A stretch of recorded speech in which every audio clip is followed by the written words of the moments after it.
Allô tout le monde, bienvenue sur la chaîne.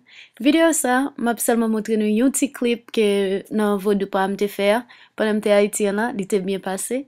Pas de fond pile parce que encore moi dit pas de gain lumière, so c'est pas vraiment intéressant pour me juste là m'a fait vidéo dans fait noir et me voulais danser tout. OK, so m'espère nous aimer vidéo. N'a parlé plus tard, OK? Au revoir.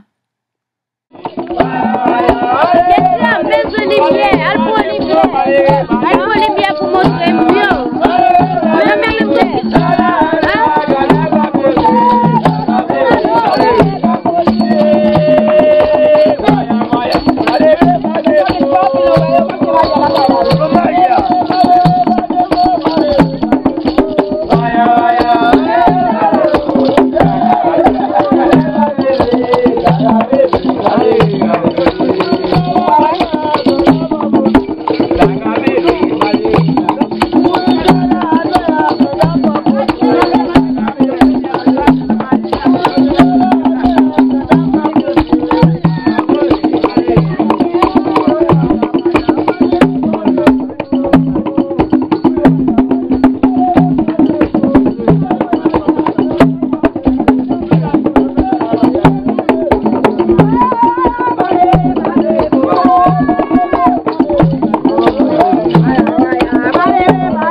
Qu'est-ce